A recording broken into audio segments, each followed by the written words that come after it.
नमस्कार मु जगदीश आपण नहीं आज सकाळ केतोटी गुरुत्वपूर्ण खबर से भिडियोटी को शेष पर्यंत देखा मोर अनुरोध। चलतु आज सकाळ खबर पर नजर पकाइबा। आज प्रथम समाचार दिल्ली रे नवेम्बर 10 तारिख रे रेड फोर्ट निकट रे होइतिबा कार बम विस्फोरण घटना तदंत एक बड़ सफलता मिली।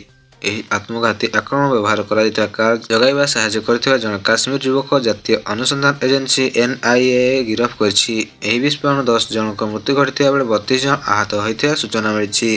गिरफ होता युवक जनक होती काश्मीर जड़े पंपर अंतर्गत शंभराज बासिंदा अमीर रशीद अली।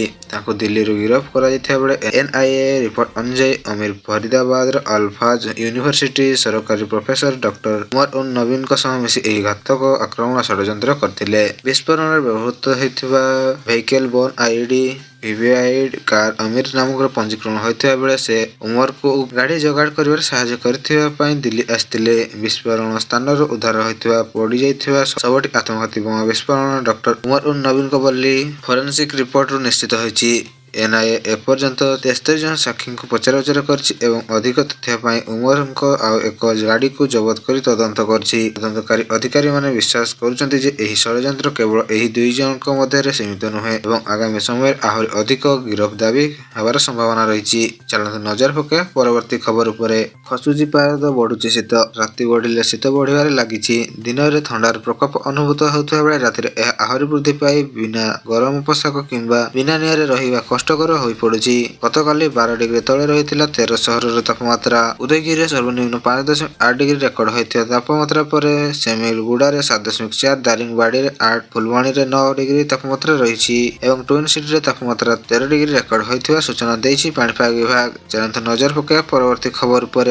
नुआपड़ा उपनिर्वाचन फलाफल को नहीं बीजेडी संगीन अभियोग आनी। बीजेडी नेत्री तथा पूर्वतन मंत्री स्नेहांगिनी छुरिया परसाती होता अभियोग कर फलाफल को खंडन करने निर्वाचन कमिशनर को कड़ा निंदा करछन्ति। छुरिया कहछन्ति जे भोट मेसिन आसीछि मु ताको आग्रह करूछि एवं फलाफल को मु खंडन करूछि। मतदान प्रतिशत को नहीं प्रश्न उठाइछन्ति एवं ताको अभियोग अनुसार निर्वाचन दिन संध्या 5टारे 75 एवं संध्या 7टारे 77 मतदान होइतिला किंतु परदिन 10टारे 81 एवं 12टारे 83.45 मतदान होइतिबार कुहागला। स्नेहागनी कहछन्ति जे स्वाधीनता परठान नुआपड़ारे भोटिंग प्रतिशत 70% भितर रहिथाय। मात्र एथर उपनिर्वाचन अनेक विरल रेकर्ड सृष्टि होइछि जेथरे 41 बूथ रे 90% अधिक भोट पड़िछि एवं से सीधासलख एही समस्त घटना कारसादी बोली अभियोग करी निर्वाचन कमिशन कार्यधारा उपरे प्रश्नवाची सृष्टि करिसंति। चलते नजर पकाइबा परवर्ती खबर उपरे। केन्द्रापड़ार बलदेवजीउ परिक्रमा प्रकल्प पई आईन मंत्री पृथ्वीराज हरिचंद एक बड़ घोषणा करिसंति। से कहिसंति बलदेवजीउ परिक्रमा प्रकल्प पई 100 कोटी टंका खर्च करा जिवो। समीक्षा पर आईन मंत्री को एही सूचना दिया जायथिबा बेले केन्द्रापड़ा MC बैजयंती पंडा को उपस्थित समीक्षा बैठक बसथिला। यापर मंत्री एही सूचना दैछन्ति। मंत्री कहिसंति खूब शीघ्र फाइनल DPR प्रस्तुत करा जिवो एवं चलित आर्थिक वर्ष काम आरंभ हबो। जिलापाल उपजिलापाल एंडोमेंट कमिशनर उपस्थित उक्त बैठक एक चूड़ांत होइछन्ति बोली कुहाଯାଇଛି। चलते नजर पकाइबा परवर्ती खबर उपरे। नियम उल्लंघन करथिबा जानवाहन मालिक और चालक मानक पई ओडिशा सरकार एक बड़ रिहाती घोषणा करछन्ति। मोटर यान आईन 1988 अनुसार किछि निर्दिष्ट उल्लंघन क्षेत्र में पड़ जरिमाना राशि को ह्रास करने सह सरकार निष्पत्ति नहीं।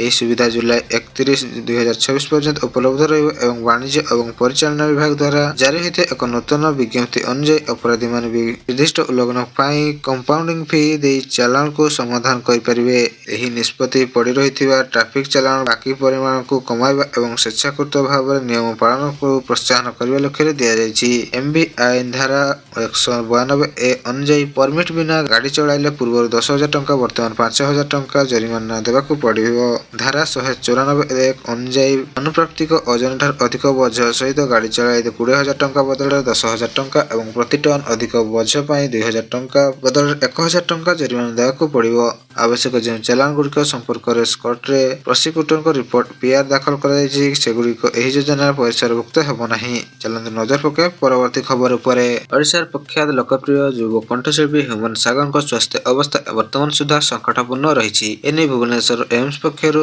ଗତ ରବିବାର ସୂଚନା ଦିଆଯାଇଥିବା ବେଳେ ତାଙ୍କୁ ଆଇସିୟୁ ଭିତରେ ରଖି ଡାକ୍ତର ଶ୍ରୀକାନ୍ତ ବେହେରା ତତ୍ତ୍ୱାବଧାନରେ ଚିକିତ୍ସା କରାଯାଉଛି। ପରୀକ୍ଷା ନିରୀକ୍ଷା ପରେ ହ୍ୟୁମାନ ଏକାଧିକ ଅଙ୍ଗ କାର୍ଯ୍ୟ କରୁନଥିବାର ଲକ୍ଷଣ ଦେଖିବାକୁ ମିଳିଛି। ତାଛଡ଼ା ଶ୍ୱାସକ୍ରିୟାର ସମସ୍ୟା, କିଡନୀ ଲିଭର ଅଚଳ ହେବା ସମସ୍ୟା, ରକ୍ତ ଜମାଟ ବାନ୍ଧିବା ସମସ୍ୟା ଆଦି ରହିଥିବା ବେଳେ ସେହିପରି ବ୍ୟାକ୍ଟେରିଆନ୍ ନିମୋନିଆ ଡାଇଲେଟେଡ୍ ଲକ୍ଷଣ ଦେଖିବାକୁ ମିଳିଥିବାର ସୂଚନା ଆସିଛି। ବର୍ତ୍ତମାନ ସମୟରେ ତାଙ୍କର ସ୍ୱାସ୍ଥ୍ୟାବସ୍ଥା ଅତ୍ୟନ୍ତ ଜଟିଳ ରହିଥିବା ବେଳେ ଶ୍ୱାସକ୍ରିୟା ସମସ୍ୟା ଯୋଗୁଁ ଭେଣ୍ଟିଲେଟର ସପୋର୍ଟରେ ରଖାଯାଇଛି। ଏସହିତ କିଡନୀ ଅଚଳ ହୋଇଥିବାରୁ ସିଆର୍ଆଇଟି ଡାୟାଲିସିସ୍ କରାଯାଇଥିବା ସୂଚନା ଆସିଛି। ବିଭିନ୍ନ ବିଭାଗର ବିଶେଷଜ୍ଞ ଡାକ୍ତର ତାଙ୍କ ଚିକିତ୍ସାରେ ଲାଗି ରହିଛନ୍ତି। ଚାଲନ୍ତୁ ନଜର ପକାଇବା ପରବର୍ତ୍ତୀ ଖବର ଉପରେ।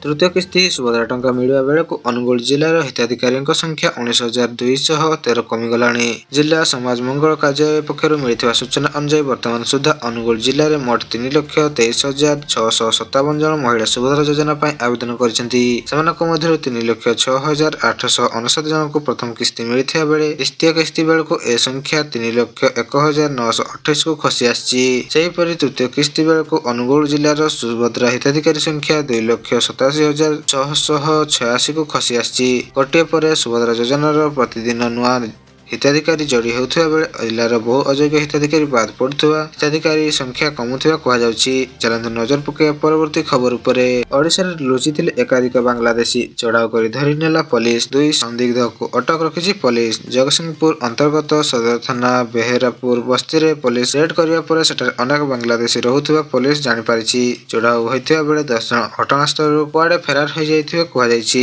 2 ସନ୍ଦିଗ୍ଧଙ୍କୁ ପୋଲିସ ଅଟକ ରଖିବା ସହିତ ଘର ଭଡ଼ାରେ 30ରୁ ଅଧିକ ବାଂଲାଦେଶୀ ରହୁଥିବା ସୂଚନା ମିଳିଛି। ଘଟଣାସ୍ଥଳରେ 2 ପ୍ଲାଟୁନ ପୋଲିସ ମୁତୟନ କରାଯାଇଛି ଏବଂ ଗୋଟିଏ ବନ୍ଧୁକ ସହ 5ଟି ଆନ୍ଧ୍ରପ୍ରଦେଶର କଟୁରୀ ତାଙ୍କ ପାଖରେ ଥିବା ଧରାପଡ଼ିଛି। ଅଧିକ ତଦନ୍ତ କରୁଛି ପୋଲିସ। ଘଟଣାସ୍ଥଳରେ ଏବେ ବି ଚାଲିଛି ତନାଘନା। ମିଳିଥିବା ସୂଚନା ଅନୁଯାୟୀ ମାର୍ଚ୍ଚ 2025ରେ ଓଡ଼ିଶା ବିଧାନସଭାରେ ଦାଖଲ ହୋଇଥିବା ରିପୋର୍ଟ ଅନୁଯାୟୀ ଜଗତସିଂହପୁର ଜିଲ୍ଲାରେ 1,112 ଜଣ ଅବୈଧ ବାଂଲାଦେଶୀ ନାଗରିକଙ୍କୁ ଚିହ୍ନଟ କରାଯାଇଥିଲା ଏବଂ ସୂଚନାଯୋଗ୍ୟ ଯେ ବାଂଲାଦେଶରୁ ବେଆଇନ ଭାବେ ଭାରତ ଆସି ରହୁଥିବା ବାଂଲାଦେଶୀକୁ ଏଥିରେ ଧରାପଡ଼ିଛନ୍ତି। ରାଜ୍ୟରେ ମୋଟ 3,740 ଜଣ ଅବୈଧ ବାଂଲାଦେଶୀ ପ୍ରବେଶ ଚିହ୍ନଟ ହୋଇଥିବା ବେଳେ ଯେଉଁମାନେ କେନ୍ଦ୍ରାପଡ଼ାରେ ସର୍ବାଧିକ ସଂଖ୍ୟାରେ 1,649 ଜଣ ବାଂଲାଦେଶୀ ଚିହ୍ନଟ ହୋଇଥିଲେ ଏବଂ ତାପରେ ଜଗତସିଂହପୁର ଜିଲ୍ଲାରେ ସବୁଠାରୁ ଅଧିକ ଲୋକ ଧରାପଡ଼ିଥିଲେ। ଏହି ବ୍ୟକ୍ତିମାନଙ୍କୁ ଚିହ୍ନଟ କରି କାର୍ଯ୍ୟାନୁଷ୍ଠାନ ଗ୍ରହଣ କରିବା ପାଇଁ କର୍ତ୍ତୃପକ୍ଷଙ୍କ ଦ୍ୱାରା ପ୍ରୟାସ ଆରମ୍ଭ ହୋଇଛି। ଚାଲନ୍ତୁ ନଜର ପକାଇବା ପରବର୍ତ୍ତୀ ଖବର ଉପରେ। ଲାଲକିଲ୍ଲା ବିସ୍ଫୋରଣ ପରେ ସୁରକ୍ଷା ଦୃଷ୍ଟିରେ ରଖି ଦିଲ୍ଲୀର ଲାଲକିଲ୍ଲା ମେଟ୍ରୋ ଷ୍ଟେସନ ବନ୍ଦ କରିଦିଆଯାଇଥିଲା। ବର୍ତ୍ତମାନ କିନ୍ତୁ ଏହା ପୁଣି ଷ୍ଟେସନ ସମସ୍ତ ଗେଟ୍ କାର୍ଯ୍ୟକ୍ଷମ ପାଇଁ ଖୋଲି ଦିଆଯିବ ବୋଲି ଡିଏମଆରସି ଟ୍ୱିଟ୍ କରି ଘୋଷଣା କରିଛି।